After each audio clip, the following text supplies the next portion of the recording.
Hello everyone, I'm Raj. Welcome to our channel. Photosynthesis அப்படின்ற சாப்டரை நம்ம பார்த்துட்டு வரோம். இதுக்கு முன்னாடி அப்லோட் பண்ண வீடியோஸ்லாம் நீங்கள் பார்த்துருப்பீங்க அப்படின்னு நினைக்கிறேன். லைட் ரியாக்ஷனை பற்றி டீட்டெயிலாக ஸ்டெப் பை ஸ்டெப்பாக நம்ம எக்ஸ்பிளைன் பண்ணியிருந்தோம். அடுத்ததாக ஃபோட்டோசிந்தசிஸில் டார்க் ரியாக்ஷனை பற்றி இன்றைக்கி நம்ம பார்க்க போகிறோம். வாங்க என்ன அப்படின்றத தெரிஞ்சுக்கலாம்.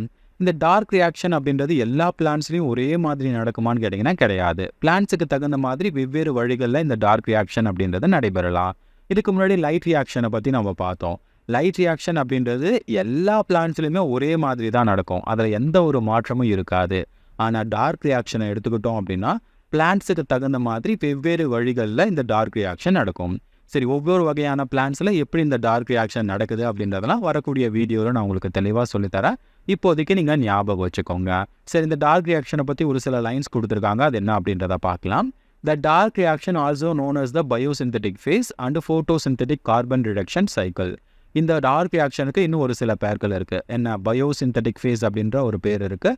ஃபோட்டோசிந்தட்டிக் கார்பன் ரிடக்ஷன் சைக்கிள், இந்த மாதிரி 2 நேம் இருக்குது.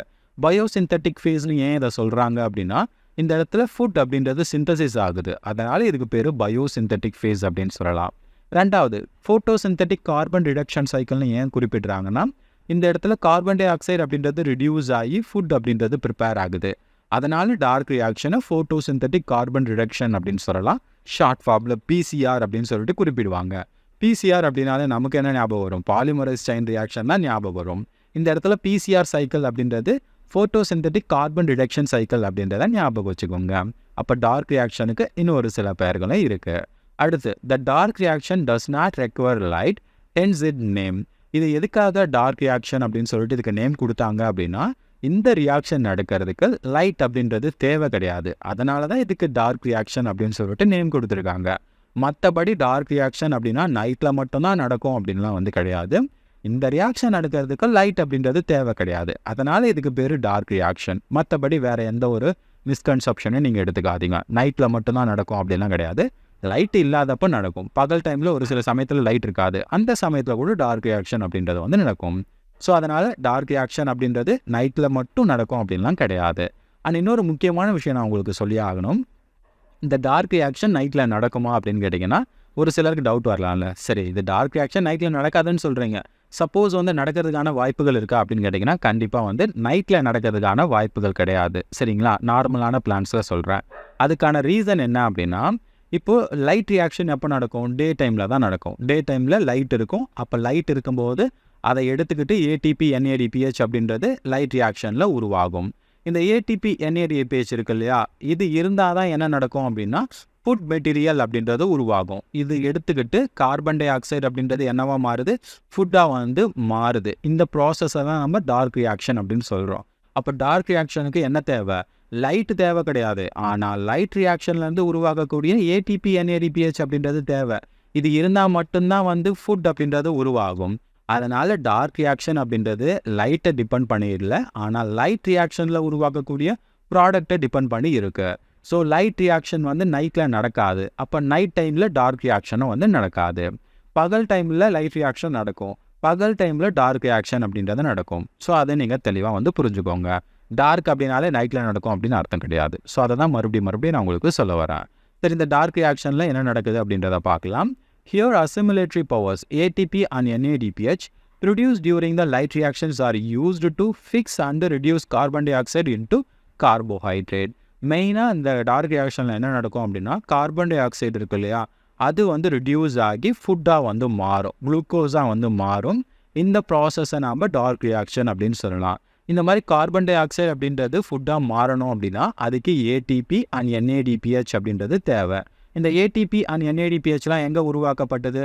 லைட் ரியாக்ஷனில் உருவாச்சு. அப்போ லைட் ரியாக்ஷனில் உருவான இந்த எனர்ஜி மிக்க அசிமிலேட்டரி பவர்ஸை யூஸ் பண்ணி கார்பன் டை ஆக்சைடு அப்படின்றது ஃபுட்டாக மாறுது. இந்த ப்ராசஸை தான் நம்ம டார்க் ரியாக்ஷன் அப்படின்னு சொல்கிறோம். இந்த entire process light reaction plus dark reaction இது எல்லாத்தையும் சேர்த்து ஃபோட்டோசிந்தசிஸ் அப்படின்னு சொல்லலாம். ஓகேங்களா? அடுத்து, the dark reaction occur in different ways depending on the type of plant. நான் முன்னாடியே சொன்னேன், எல்லா பிளான்ட்லேயுமே ஒரே மாதிரி டார்க் ரியாக்ஷன் அப்படின்றது நடக்காது. பிளான்ட்ஸுக்கு தகுந்த மாதிரி இந்த டார்க் ரியாக்ஷன் அப்படின்றது வெவ்வேறு வழிகளில் நடைபெறும். C3 சைக்கிள் அப்படின்னு ஒன்று இருக்குது. இது C3 பிளான்ட்டில் C3 சைக்கிள் நடக்கும். அடுத்து C4 cycle, C4 பிளான்ஸில் C4 cycle அப்படின்றது நடக்கும். Camp cycle, camp பிளான்ஸில் camp cycle வந்து நடக்கும். இந்த C3 சைக்கிளை கேல்வின் பென்சன் சைக்கிள் அப்படின்னு சொல்லலாம். அண்ட் C4 சைக்கிளுக்கு ஹட்சன் ஸ்லாக் பாத்வே அப்படின்னு சொல்லலாம். கேம்ப் சைக்கிளுக்கு பேர் கிராசுலேஷியன் ஆசிட் மெட்டபாலிசம் அப்படின்னு பேர். இந்த எந்த ஒரு சைக்கிளை நீங்கள் எடுத்திங்கனாலும் சரி, இங்கே என்ன நடக்கும் அப்படின்னா கார்பன் டை ஆக்சைடு அப்படின்றது என்னவா மாறும், ஃபுட்டாக வந்து மாறும், குளுக்கோஸாக வந்து மாறும். ஆனால் வெவ்வேறு வழிகளில் வந்து நடைபெறும். C3 பிளான்ஸில் ஒரு மாதிரி நடைபெறும். அதை நம்ம C3 சைக்கிள் அப்படின்னு சொல்லலாம். மோஸ்ட் ஆஃப் த பிளான்ட் நம்ம பார்க்கக்கூடிய வெளியில் நம்ம பார்க்குறோம் இல்லையா, so most of the plant என்னன்னா C3 பிளான்ட்ஸ், அது C3 சைக்கிளில் தான் வந்து நடைபெறும். அடுத்து C4 சைக்கிள் அப்படின்னு நம்ம எடுத்துக்கிட்டோம் அப்படின்னா அது ஹட்சன் ஸ்லாக் பாத்வே அப்படின்னு சொல்லலாம். கார்பன் டை ஆக்சைடு அப்படின்றது குளுக்கோஸாக வந்து மாறும். பட் இதில் அந்த ப்ரொசீஜர் அப்படின்றது வேறு மாதிரி இருக்கும், ஸ்டெப்ஸ் அப்படின்றது வேறு மாதிரி இருக்கும். இதை நம்ம கிராஸ்லேண்ட்ஸில் நம்ம பார்க்கலாம். கிராஸ்லேண்ட் பிளான்ட்ஸ், ஓகேங்களா, கிராஸ்லேண்ட் பிளான்ட்ஸ். ஒரு சில மோனோகாட் பிளான்ட்ஸ்லையும் நம்ம இந்த C4 சைக்கிளை பார்க்க முடியும். இந்த C4 சைக்கிள் நடக்கக்கூடிய பிளான்ட்ஸில் ஒரு ஸ்பெஷல் ஸ்ட்ரக்சர்ஸ் வந்து இருக்கும். அது என்னென்னா கிரான்ஸ் அனாட்டமி அப்படின்னு பேர். அந்த கிரான்ஸ் அனாட்டமி அப்படின்றது இந்த C4 பிளான்ட்ஸில் வந்து இருக்கும். அதனால் அந்த இடத்துல C4 சைக்கிள் தான் நடக்கும். C3 சைக்கிளில் அந்த மாதிரி கிரான்ஸ் அனாட்டமிலாம் இருக்காது. மீசோஃபில் செல்ஸ் தான் இருக்கும். மீசோஃபில் செல்ஸில் என்னென்னா அது ஸ்பாஞ்சி பேரன்கைமா, பாலிசைட் பேரன்கைமா தான் இருக்கும். மற்றபடி வேறு எதுவும் இருக்காது. அடுத்து கேம்ப் சைக்கிள். கேம்ப் சைக்கிள் அப்படின்னு நம்ம எடுத்துக்கிட்டோம் அப்படின்னா டெசர்ட் பிளான்ட், ட்ரை லேண்டில் இருக்கு இல்லையா, ஸோ அந்த மாதிரி இருக்கக்கூடிய அந்த ட்ரை பிளான்ட்ஸில் நடக்கக்கூடியது கேம்ப் சைக்கிள். ஸோ இந்த இடத்துல லீஃபோட அந்த அனாட்டமி எடுத்து பார்த்தீங்கன்னா ரொம்ப திக்கான கியூட்டிகள் வந்து இருக்கும். ஸோ அந்த மாதிரி இருக்கக்கூடிய பிளான்ட்ஸில் கேம்ப் பிளான்ட்ஸ் அப்படின்னு சொல்லலாம். இந்த கள்ளி செடி அதெல்லாம் இருக்கு இல்லையா, அதெல்லாம் கேம்ப் பிளான்ட்ஸ். அந்த இடத்துல கேம்ப் சைக்கிள் வந்து நடக்கும். ஸோ அப்போது இது எல்லாமே என்ன அப்படின்னா டார்க் ரியாக்ஷன் தான். ஆனால் இந்த டார்க் ரியாக்ஷன் ஒவ்வொன்றுத்துக்கும் ஒவ்வொரு பேர் நம்ம வந்து கொடுத்துருக்கோம்.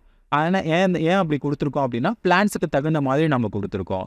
நார்மலாக இருக்கக்கூடிய பிளான்ட்ஸில் வந்து என்ன நடக்குது, டார்க் ரியாக்ஷனை நம்ம வந்து C3 சைக்கிள் அப்படின்னு சொல்கிறோம். அதே மாதிரி கிராஸ்லேண்டில் இருக்கக்கூடிய அந்த கிராசஸ், மோனோகாட் பிளான்ட்லாம் நடைபெறக்கூடியதை C4 சைக்கிள் அப்படின்னு சொல்கிறோம். ட்ரை பிளான்ட், டெசர்ட் பிளான்ட்டில் நடக்கக்கூடியது camp cycle.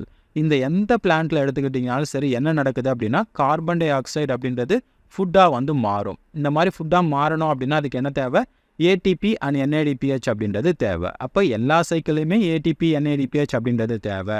Carbon di oxide அப்படின்றது ரிடியூஸ் ஆகி ஃபுட்டாக வந்து மாறும். அது எப்படி நடக்குது அப்படின்றது தான் நம்ம ஸ்டெப் பை ஸ்டெப்பாக பார்க்க போகிறோம்.